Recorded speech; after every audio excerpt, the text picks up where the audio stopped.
Tonight's openings begin with Elac Wood-Aged Baltic Porter from Devil May Care Brewing in Winnipeg. And I hope I pronounced that correctly. I'm sure my Swedish viewers will correct me. Yes, there are a couple of them. I don't see any tasting notes on the can. It just calls it a wood-aged Baltic Porter. Although there is a bit of a story on the back of the can that describes their inspiration for the name and the style. That's not quite as heavy as I was expecting from a porter. It's quite nice, though. Anyway, the first mail thing in calls itself a USB adapter, and it was shipped from a UK warehouse, even though I'm fairly confident I didn't buy it from a British seller. That is indeed a USB adapter or USB device, but there's no clues as to what it actually is. There's no labeling on it. So there's what the USB devices currently plugged into my computer are. Now we'll plug this guy in. So little red light lights up on it. But if I type the command again, what is new? This is new right here. It is a Bluetooth dongle. Okay. Mini USB 2.0 EDR wireless Bluetooth dongle adapter for laptop, PC, Win XP, Windows 7, 8, or apparently Linux, since my computer seems to recognize it. Currently they're selling for $2.51 Canadian. Back when I bought it, it was $1.49. Free shipping, yes, of course. They say free shipping from Greater China, but of course this one came from a UK warehouse, so there's still weird things going on in global shipping. There doesn't look to be too much unusual to say about it down here. It's just a standard little USB to Bluetooth adapter. Surprisingly, I didn't have one, and I thought it might be a handy thing to have for connecting to various other things, so I grabbed one. If nothing else, I can use it for transferring files from my phone to my computer and stuff like that. And yeah, I know they're common things to pick up all over the place for cheap, but yeah, for $1.50 with free shipping, why wouldn't I do it this way? Next in, we have LED Beads LED.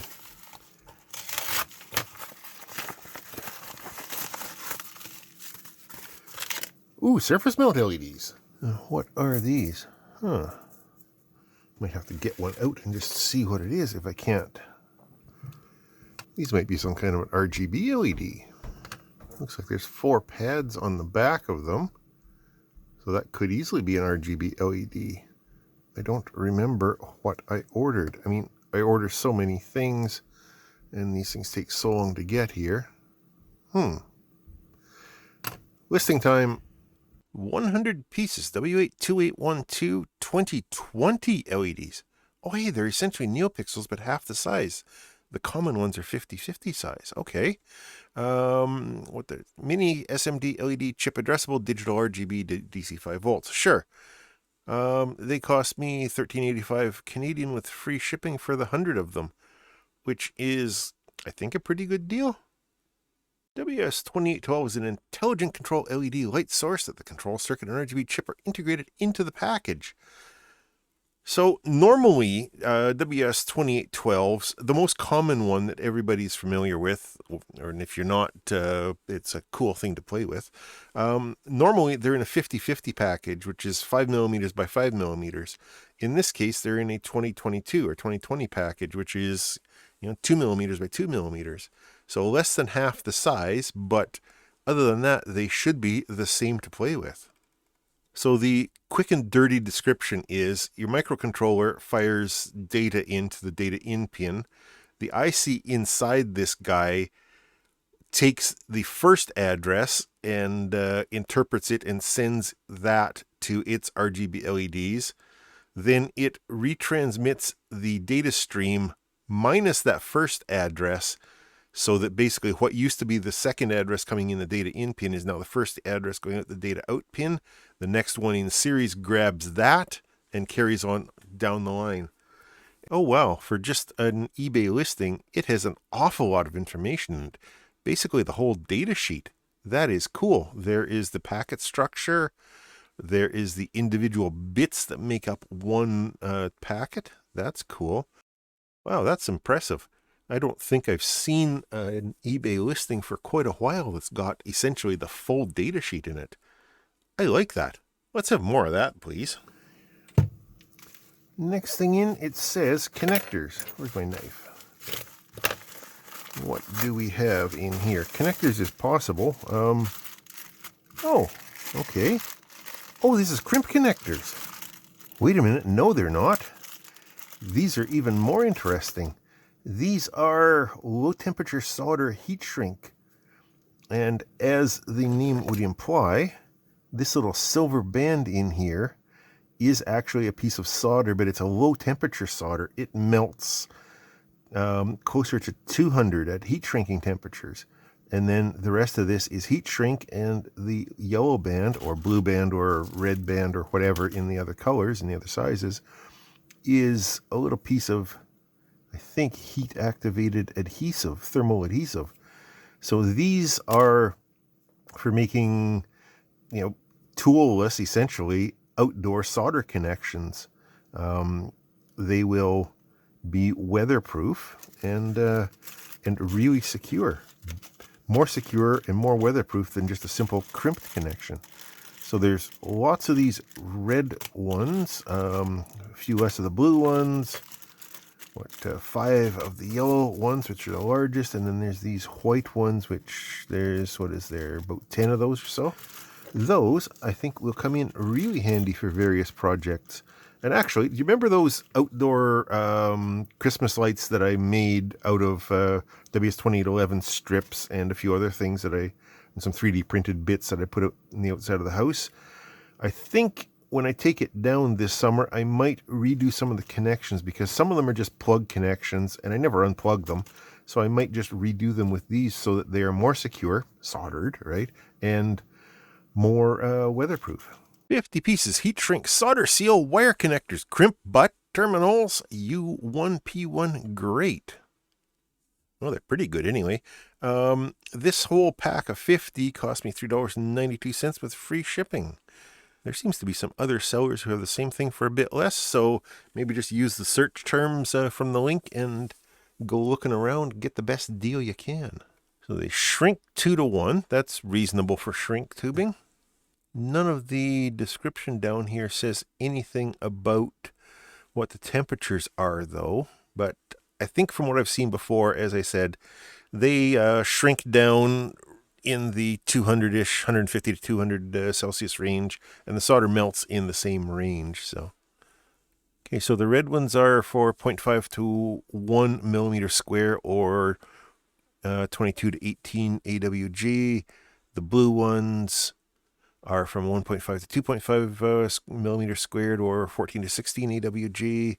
The little white guys are for 0.25 to 0.34 millimeters squared, or 24 to 26 AWG. And the big yellow guys between 4 and 6 millimeters squared, or 10 to 12 AWG. So that's a pretty wide range of applications, I think. We're zipping right through tonight. Let's see what's in this one. It doesn't say. Again, another one from a reshipping warehouse.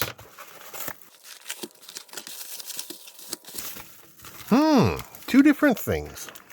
So this looks like, this is similar to some switches that I got previously, except for these ones have 2 LEDs in them. So the ones that I got previously, I got some that have no LEDs and some that have single LEDs. These have 2 in them.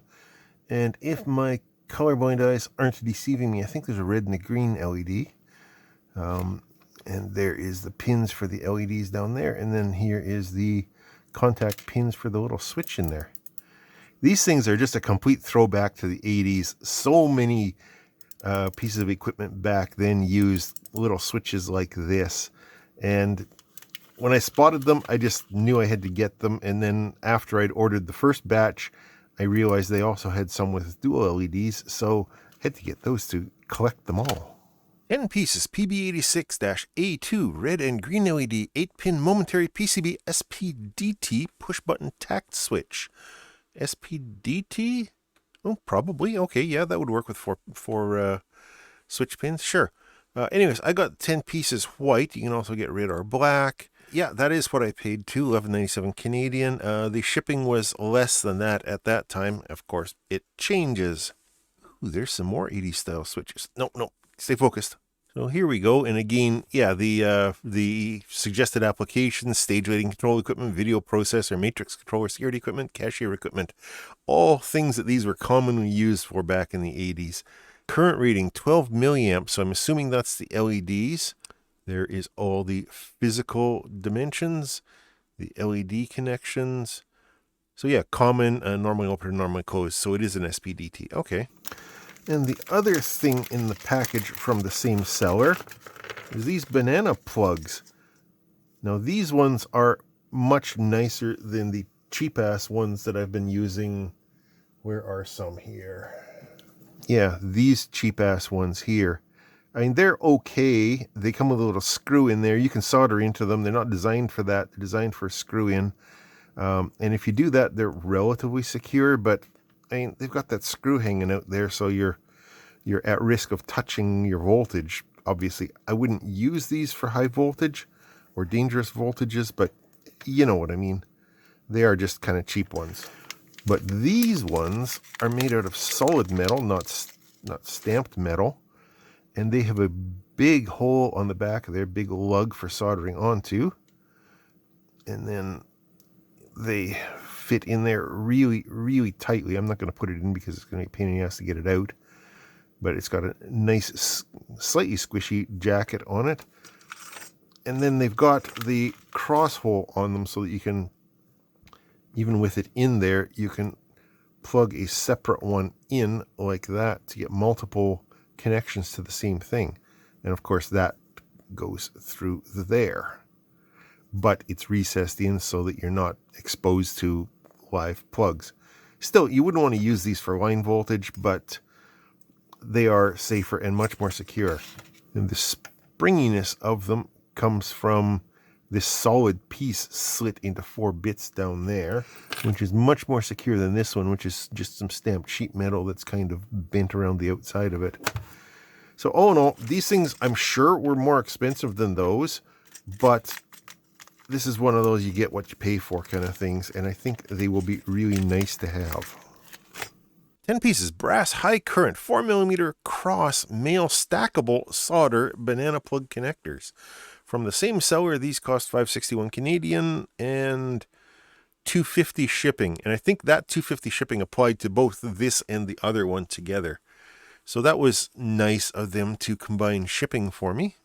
And there they are there in all their dimensions. It is a soft PVC insulator, sure, with nickel-plated brass, which explains the weight of it.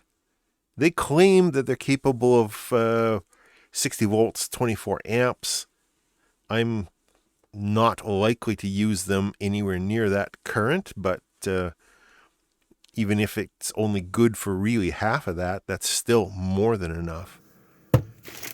And the last thing in came from Emirates Post, Again, I'm sure these were ordered from a Chinese seller, but for whatever reason, they're reshipping through another country. I'm guessing that it's probably because it's cheaper for them to do that, though I'm not sure how that works. It's whatever. The mysteries of international shipping of cheap electronics. Wow, that's really protected well. Must be something valuable in there. It's header pins. Okay, it's male header pins and male and female header pins. All right, but these are a lot lower profile than the usual ones. So there's the normal standard header pins, and there's these ones. Wow. I can see that fitting nicely into several cramped conditions.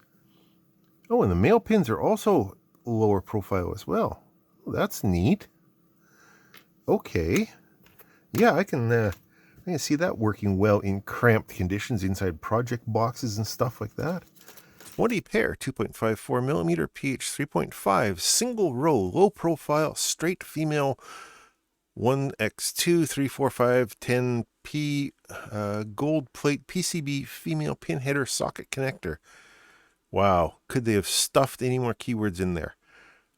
I got these. I got the 8-pin version, which comes with both 20 male and 20 female for $9.24, which is fairly expensive for header pins, but this is the only place I was able to find these low-profile ones after first hearing about them from, I can't remember exactly who it was. It was one of the people on the MakerCast a few months ago, but I don't remember exactly who it was. Anyway, thank you if you're listening, whoever you are.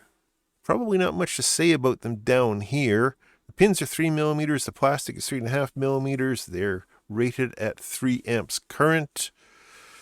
Maybe dielectric is good for up to 500 volts. I would not trust that. 50 volts I'd be happy with. 500, no. That's probably a very bad idea. Temperature, whatever. Phosphor bronze, sure. Finished gold flash, okay. And there is the mechanical specs of them in case you care. It's certainly going to be handy just to have in stock until that one day that I really need them. And there is the contents of today's Mailbag Monday haul. Quite the variety of things, as often is the case. Most of them are just for stock, for fulfilling the old saying, I'd rather have it and not need it than need it and not have it. Yeah, okay, it sounds like I'm justifying things, but these often come in handy when you least expect, and it's just really nice to have them on hand. Shipping times on these vary from, at the least, these ones took 12 days to get here because they came from a Canadian warehouse. And at worst, the header pins took 121 days. That's all the detail we need on that. It doesn't matter because your experience is going to vary depending on the condition of the world at the time you order them. So, I guess that's all I've got for today. Thanks for watching, everybody, as usual. Thanks to my Patreon supporters and my YouTube channel members, all of which contribute to this silliness, and as a reward, they get access to all these videos a couple of days early. Yeah, I don't know what else to say here. Comments and questions down below as usual. I'll talk to you later.